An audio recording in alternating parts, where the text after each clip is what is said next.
I didn't expect peace. I didn't even hope for it. After everything I'd been through, I thought peace was something other people got. People with less complicated histories, simpler families. But that morning, in the stillness of a home that finally belonged to me, it almost felt like peace had found me anyway. There were no raised voices from the hallway, no passive-aggressive remarks drifting in from the kitchen, no footsteps pacing just outside my bedroom. Just me. A ceramic mug, the hum of a refrigerator I had chosen myself. Light came in clean through the new curtains I hadn't even meant to buy, pooling over freshly mopped floors and unpainted walls. The air smelled like lemon cleaner and fresh wood. It wasn't a mansion, just a modest two-bedroom cottage tucked into a quiet neighborhood on the edge of town. A small yard with a half-built planter box where I hoped tomatoes might grow, maybe basil if I was lucky. But it was mine, paid for through 3 years of scrimping, saving, and surviving. I had spent most of my adult life in someone else's house.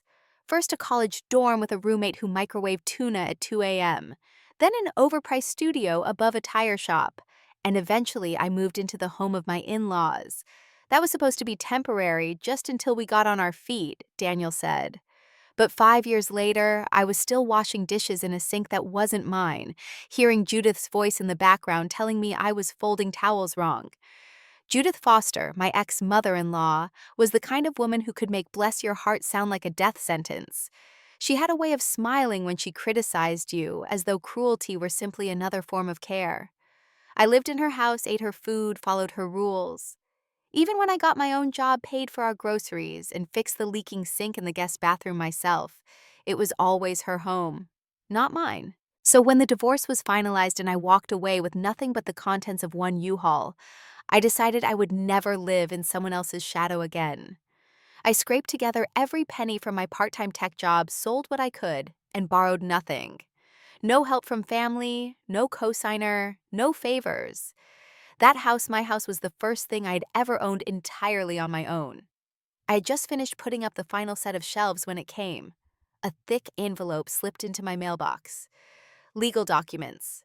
The name on the return address was seared into my memory, Judith Foster. Inside were court summons.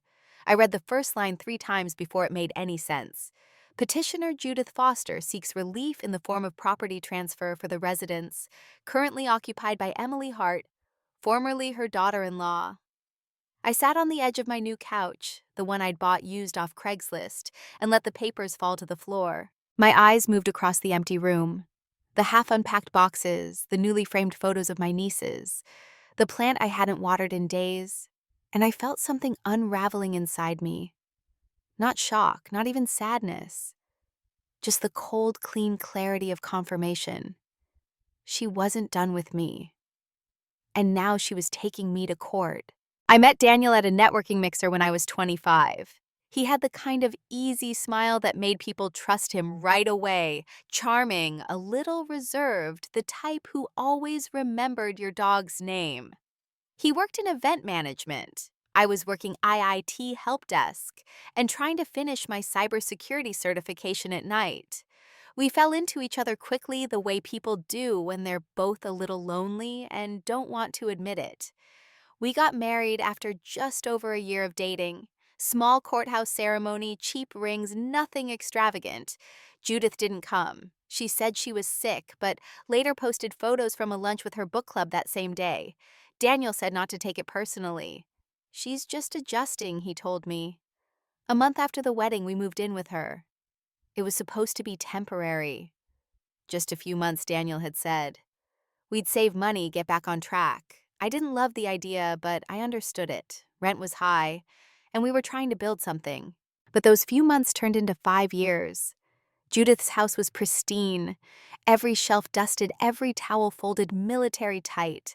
I was never quite good enough for her standards. She never yelled, but she didn't have to. She sighed. She commented. She left passive-aggressive notes on the fridge. Please don't leave mugs in the sink overnight. You missed a spot on the stove. We use glass containers, not plastic. She once rewrote my grocery list before I left for the store. Still, I tried to make it work. I woke up early to avoid bumping into her in the kitchen. I took on extra shifts. I paid for groceries, chipped in for the utilities. When the washing machine broke, I was the one who scheduled and paid for the repair.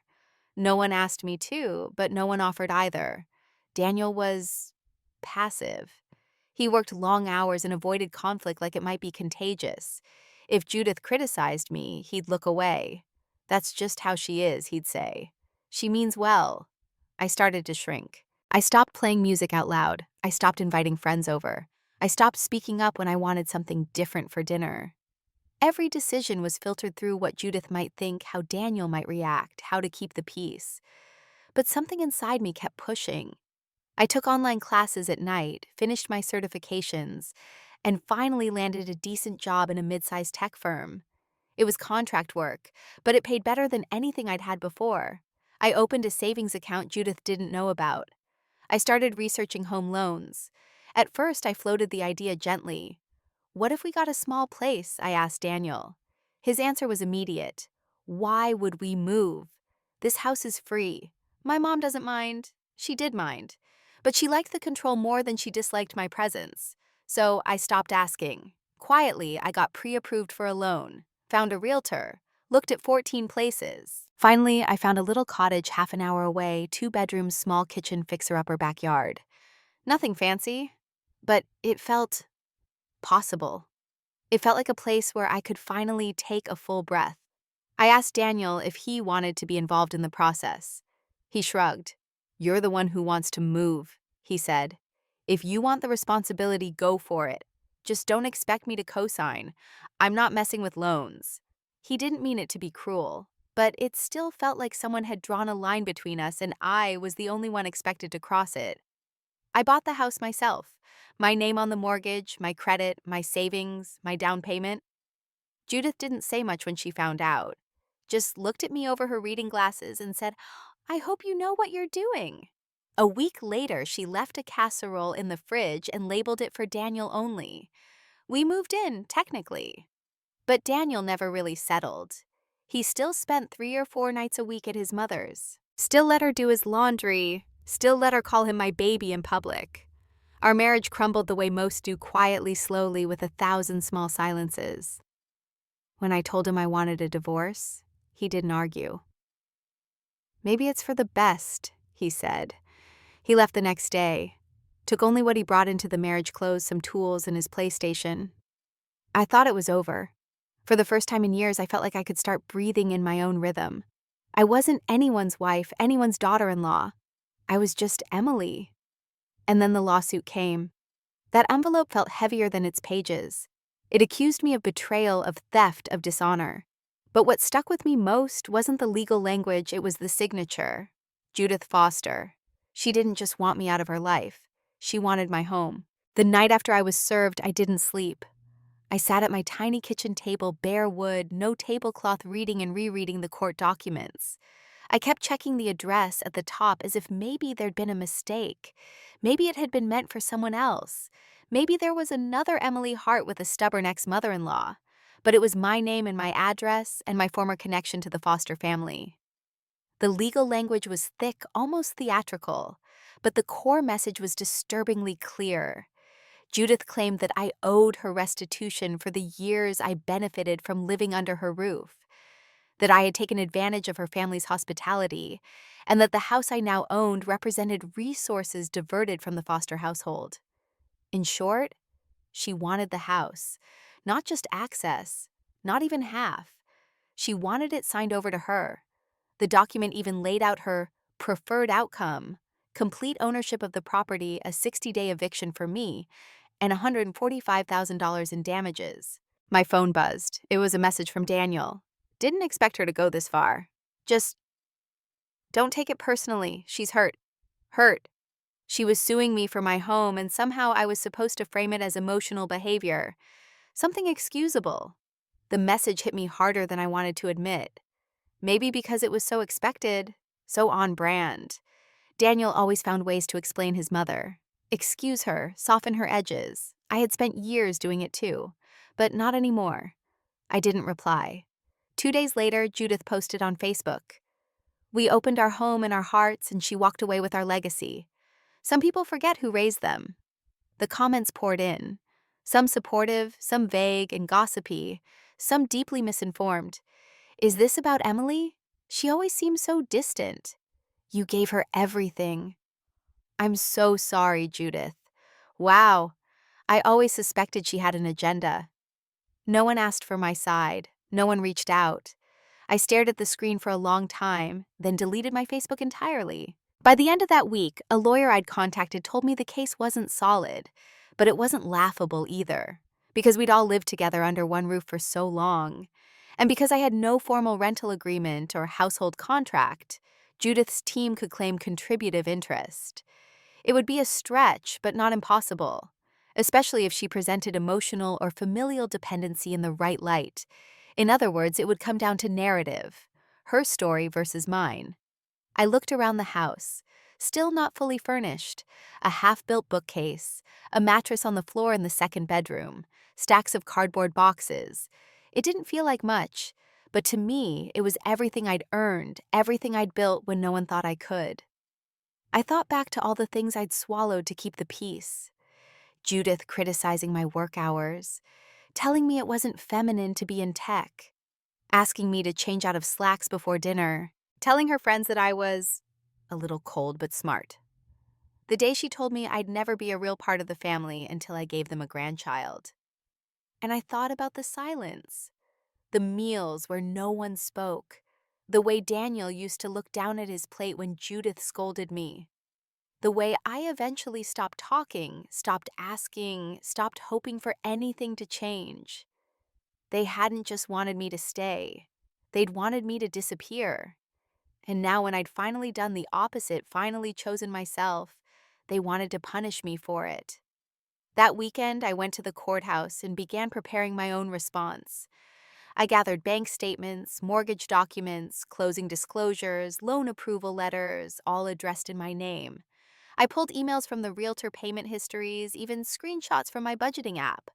It took hours, days, but I needed to face it head on. No crying, no wishing things were different, no imagining some magical reunion where Judith apologized and meant it. I had spent too long hoping for the kindness I never got. Now I was going to fight for the truth. At the end of the week, I received another update. The court date was set for 6 weeks from then. Judith had retained a lawyer, a well-known local one, someone who specialized in family restructuring disputes. I couldn't afford a lawyer. I made too much for legal aid and too little for private counsel. So I printed out every legal guide I could find, read through templates, watched court videos online. I highlighted terms I didn't understand, looked them up, practiced answers in the mirror. I became my own defense. Not because I wanted to, but because I had to. And in the process, I started to understand something I hadn't before. Judith didn't sue me because she thought she would win. She sued me because she couldn't stand that I had something she didn't control. The house wasn't just a structure to her. It was proof that I had survived. And for people like Judith, that's the one thing they can't tolerate. 6 weeks felt both like a lifetime and a blink. The days passed in a strange rhythm, working during the day, building my defense at night. I barely slept. Every time I laid down, I'd hear her voice, Judith, saying things she had said years ago, things I thought I had let go of. You don't have an instinct for family. Daniel needs someone softer. This house isn't yours to call home. Back then, those words sank deep silently, shaping how I moved through her house, how I breathed. But now they just played like echoes, fading with each repetition. I avoided social media. Friends I hadn't spoken to in years were starting to message asking if the rumors were true. I didn't answer. There was nothing I could say that would make sense to people who had never lived with a woman like Judith Foster. But I wasn't entirely alone. Jenna, a friend from work, had insisted on helping. She brought over soup, offered to print documents, helped me role-play how the hearing might go. She also showed me something I hadn't seen. You need to know what she's doing online, Jenna said one night, handing me her phone. There it was a Reddit thread titled, "Can you sue a former daughter-in-law for manipulating your son and stealing family property?" The original post was clearly Judith. She even used the phrase emotional betrayal disguised as independence. The responses were mixed. Some people were suspicious, others were sympathetic. But what struck me was the tone Judith had adopted, one of a heartbroken, helpless matriarch abandoned by the woman she treated like a daughter. She had crafted her narrative, and it was spreading. And then came the fundraiser. Someone almost certainly Judith started a GoFundMe titled Help Us Reclaim Our Family Home. The description was brutal. After years of housing feeding and supporting Emily, we gave her a chance to build a future. Instead, she took advantage of our kindness, manipulated our son, and claimed our family home for herself. Now we're fighting a legal battle just to restore what's rightfully ours. The goal, $60,000. The image a photo of Judith and Daniel standing outside her actual house, not mine, smiling faintly in matching sweaters. People donated, not many, but enough. Enough to make it real. I sat on the edge of my bathtub and cried, not because of the money or even the lies, but because I realized how easy it was for people to believe the villain was me, the quiet girl, the one who didn't scream, the one who left without a fight. Judith had always told stories better than I had. She knew how to perform pain. She knew how to wield guilt like a sharpened spoon. And Daniel. He stayed quiet. I heard nothing from him after that first message. No apology, no explanation, no correction. He had always been good at disappearing when it mattered most. 2 weeks before the hearing, I got an email from Judith's lawyer. It was short, clinical. They were submitting evidence of emotional investment and household contribution. No attachments, just a warning. I knew what they were doing. They couldn't prove financial stakes, so they were building their case around morality. Judith wasn't trying to win on paper. She wanted to win by making me look like a villain in a family drama. I doubled down, collected screenshots of all my house-related payments, water bills, property taxes, receipts from Lowe's and Home Depot. I went back through old emails and found one from Judith dated 3 weeks before I bought the house. If you want to play homeowner, go ahead. But don't come crawling back when it all falls apart. It was cruel. And it was proof. The day before court, I couldn't eat. I walked through the house room by room, touching things I had bought, remembering where each item came from.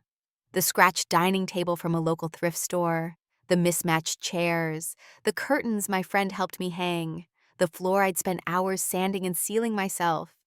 It wasn't just a house. It was a record of every small victory I had scraped together after leaving a life that nearly erased me. The morning of the hearing, I arrived early, dressed in a navy suit I'd bought on clearance, hair back, no jewelry. Judith arrived 20 minutes later. She wore black, a long, structured coat, hair curled, lips painted red. At her side was Daniel, looking smaller than I remembered, and her sister, Aunt Helen, a woman I hadn't seen in years. The three of them sat together on one bench, whispering, occasionally glancing at me. Behind them, someone held up a manila folder with the word family in bold handwritten letters across the tab. It was theatrical, strategic. When the clerk called the case number, I stood. The judge was a woman, probably late 50s. She wore no expression, just calm, clean focus. Judith's lawyer opened the case with a pre-written statement. He described my deep integration into the foster household, emphasized how Judith had sacrificed comfort, space, and finances to allow me and Daniel to live under her roof. He argued that my independence had been built on the foundation of familial support, and therefore I owed restitution. He handed over photo albums, printed Facebook posts, a receipt from a birthday dinner Judith paid for 5 years ago, a text where I had once said thank you for always treating me like your own. Then he rested. The judge looked at me. "Miss Hart, do you have a response?" I stood slowly. My palms were damp, but my voice stayed even. "Yes, Your Honor. I do." I handed her a neatly bound folder. Inside were bank records, purchase receipts, loan agreements, property tax records, renovation expenses, all in my name. "There are no co-signers," I said. "No joint accounts, no financial assistance. Every dollar was mine. Every decision was mine." I paused. Judith Foster never contributed to this property financially or otherwise. In fact, she discouraged it. And I have documentation to support that. I waited. The judge turned the pages slowly. Judith shifted in her seat. And for the first time, I saw something in her eyes I hadn't seen before.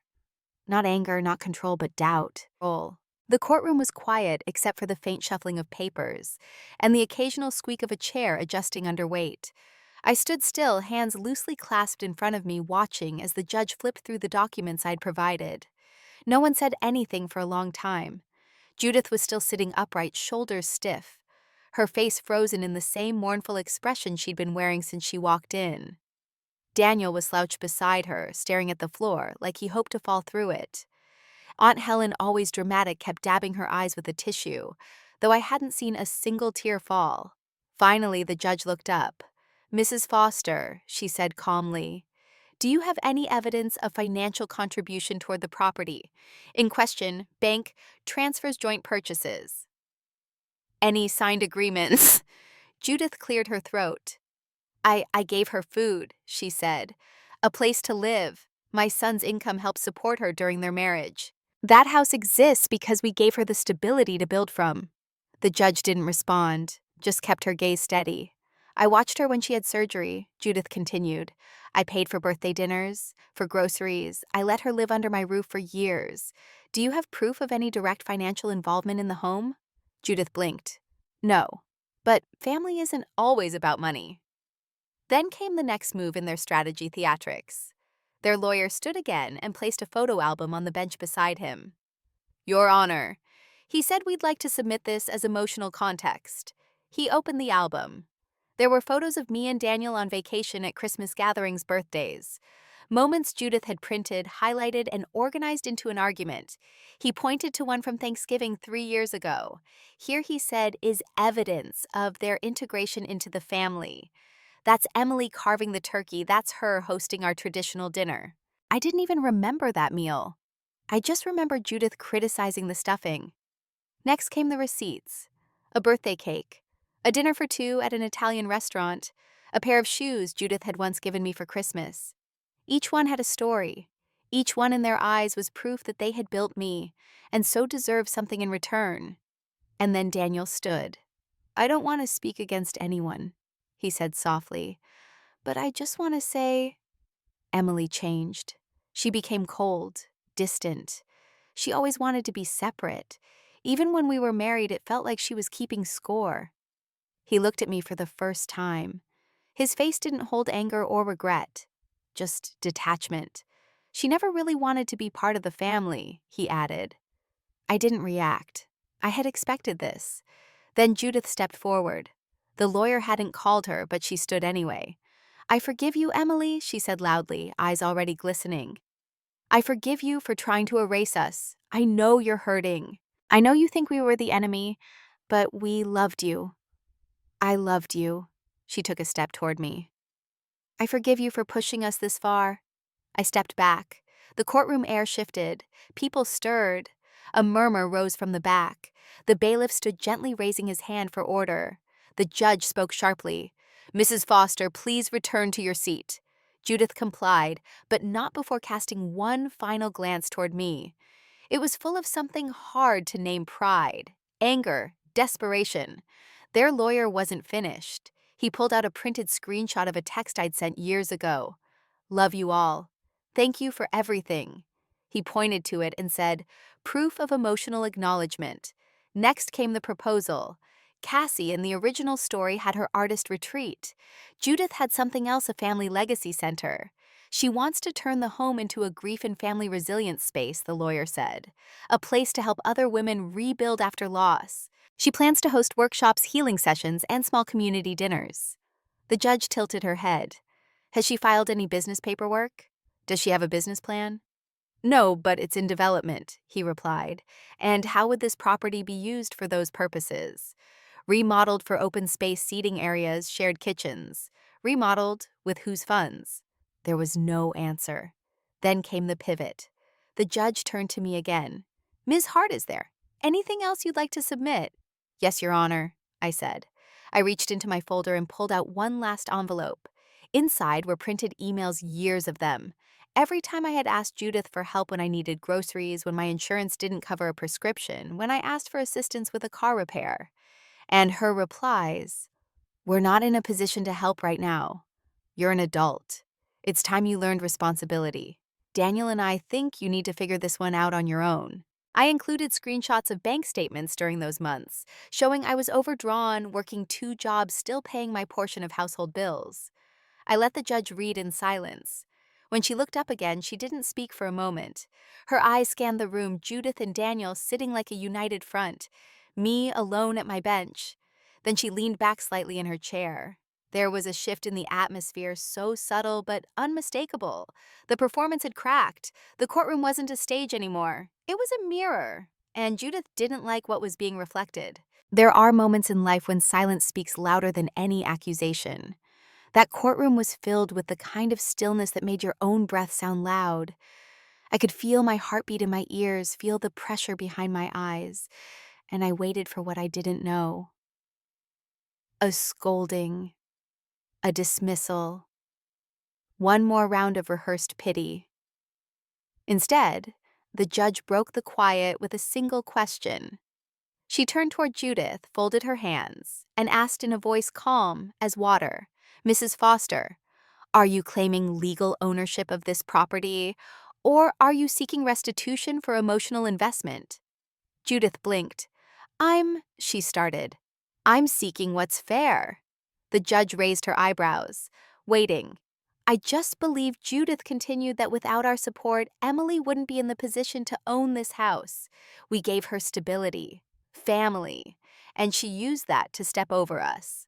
I want what's right." The judge nodded slowly, like she'd heard a version of this story before. Then she leaned forward just enough for everyone to notice and said, "Being a mother-in-law is not a legal entitlement." That was it. That one sentence cut through the tension like a knife through silk. Judith opened her mouth, but nothing came out. Aunt Helen gasped. Daniel shifted in his seat, finally looking up. The judge didn't raise her voice. She didn't add anything theatrical, just that sentence. Firm, final, undeniable. She turned back to her bench, lifted a sheet from the case folder, and read aloud. "This court finds no evidence of financial contribution, shared ownership, or any legally binding agreement that would support the plaintiff's claim. Emotional connection, no matter how sincere, does not create legal rights to property owned solely by another individual." Judith's lawyer stood flustered. "Your Honor, if I may—" "You may not." The judge interrupted.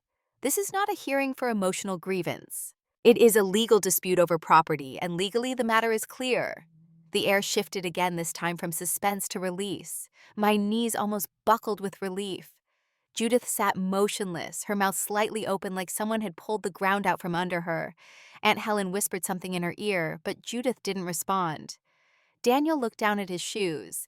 The judge finished her remarks with precision. "Claim is dismissed with prejudice. The court sees no merit in revisiting this matter. All rights and ownership remain with Ms. Hart. No damages or transfers are ordered. This hearing is concluded." The gavel struck once, not loudly, but with finality. People began to move, shuffling papers, standing up. Judith didn't. She remained still, staring straight ahead, her hands clenched together in her lap. I stood slowly. My legs were trembling, but I didn't want to show it. I nodded politely to the judge, then turned and walked out of the courtroom. I didn't look back. Outside, the air was too bright. The sun was warm on my face, and for the first time in weeks, I felt like I could actually feel it. Like I wasn't hiding under a weight I couldn't name. Jenna was waiting on the courthouse steps. She didn't say anything, just opened her arms and hugged me so tight I thought I might cry again, but I didn't. Not yet. Instead, I whispered, "She lost." Jenna pulled back and smiled. "No, you won." That night I sat on my porch with a cup of tea, watching the sky shift from orange to purple. I didn't post online. I didn't text anyone. I didn't celebrate loudly. I just sat in my chair, feeling the ground under my feet, the cool breeze through the trees. The lawsuit had been about a house, but for Judith, it was really about something else. Control, narrative, the need to remind me and everyone else that she still had power. But she didn't. Not anymore. For a few days after the hearing, it was quiet. Almost too quiet. No messages, no posts, no attempts at contact. I thought maybe it was over. Then came the first ripple. Judith made a post on Facebook the following Sunday afternoon, a long one punctuated by soft language and hard accusations. She didn't use my name, but the implication was unmistakable. Some people are good at playing victim. They'll twist facts to suit their story, then pat themselves on the back while tearing a family apart. All we ever did was give her a home. All she ever wanted was to forget where she came from. The comments followed fast. You're so strong, Judith. Blood isn't always thicker than ambition. She'll regret it someday. It didn't sting the way I expected it to. Maybe because it was so familiar. Judith's greatest power was always her ability to spin a story that made her the martyr. But now something was different. People didn't share the post as much as they used to. Some people commented. Others just reacted with a thumbs up out of habit, maybe. But I noticed something important. There were no new voices supporting her. 2 days later, Daniel texted me, "Hey, I didn't know she was going to make that post. Sorry if it caused more drama." I stared at the screen reading those 2 sentences over and over again. He wasn't sorry about the lawsuit. He wasn't sorry about what he said in court. He was sorry about the optics. I didn't reply. A week passed, then another. That's when I got a call from an unknown number. I didn't answer, but a voicemail came through. "Emily, this is Pastor Glenn. I spoke with Judith recently. I just want you to know that forgiveness is always possible. Doors can reopen if we knock softly enough." I deleted it. Then came the GoFundMe update. The original fundraiser Judith had launched was taken down for violating platform guidelines. Apparently, someone had reported it with documented proof that the claims were false and the photos misleading. I hadn't submitted the report, but I knew someone had done it on my behalf. Then one day I received an anonymous envelope in the mail. Inside was a single sheet of paper. It was a screenshot from a private family group chat I'd been removed from months ago. One message from Judith. She may have won in court, but she'll always be the girl who took what wasn't hers. Another from Aunt Helen. She didn't take anything. She just finally said no. And a final one from Daniel's cousin Sarah. Maybe she said no because we never let her say anything else. No sender, no return address. But I knew who it was from. And it didn't matter. Because the truth had already begun to move. Like slow water cracking through stone. It's been 6 months since the court ruling. I haven't spoken to Judith or Daniel. Not a word. No calls, no emails, no sudden pop-ups at my door. But they still send messages in their own ways. Judith has found new corners of the internet to post in private Facebook groups, subreddits about family estrangement, anonymous letters to church bulletins. Always the same narrative. The ungrateful daughter-in-law who destroyed everything. Daniel sent one last text in March. "Let me know when you're ready to talk like adults." I never responded. My silence isn't revenge. It isn't punishment. It's simply the boundary I should have drawn years ago. And I've learned that boundaries once drawn don't need to be explained. At first, I expected the loneliness to crush me. I had spent so long being part of a family, even a dysfunctional one, that I thought without it I'd fall apart. But instead, the absence made space. Space for quiet, for peace, for the things I never got to feel when I was surviving Judith's rules. Daniel's passivity and the pressure to make it all look okay from the outside. I adopted a dog. Her name is Olive. She's a rescue with a limp in one leg and a fear of thunderstorms. We're a good match, 2 creatures learning how to trust the walls around us. I refinished the deck out back, planted lavender and rosemary in the raised beds, installed solar lights along the fence. For the first time in years, I host dinners, not performative ones, not perfect ones, but real ones. Pasta red wine laughter that gets too loud. I invited Jenna and her wife over, then my coworker Matt, then a friend from college I hadn't seen in a decade. They sat around the table and complimented the mismatched plates and said things like, "This feels like home." One night after dinner, I stood in the doorway and watched them leave, and I felt something I hadn't felt in a very long time. Proud. Not because of what I had accomplished or won, but because I had survived without becoming bitter. The bitterness was Judith's legacy. I didn't want it. A few weeks ago, I got a letter in the mail. A real letter, handwritten in blue ink with no return address. But I recognized the handwriting. It was from Daniel's grandfather, Mr. Harold Foster, a man I had only met once at a holiday dinner. Quiet, stern, polite. Inside the envelope was a note. "I always liked the way you held your silence. Not out of fear, but out of strength." I wasn't proud of how the family treated you, but I wasn't brave enough to say anything. I'm sorry for that. I watched the hearing online.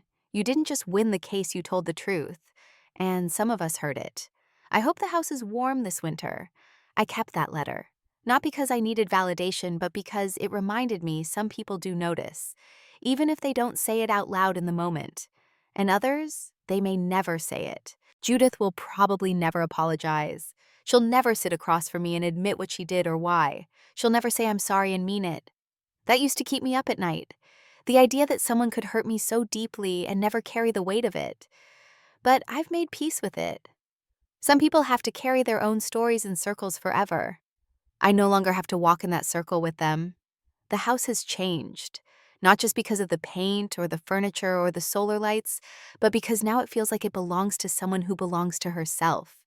There's a photo on the mantel, me and Olive sitting on the front steps, her head leaning against my knee, both of us looking toward the camera like we finally know how to be still. Sometimes I still get the urge to explain, to tell someone every detail, every cruel word, every instance, when I was made to feel small.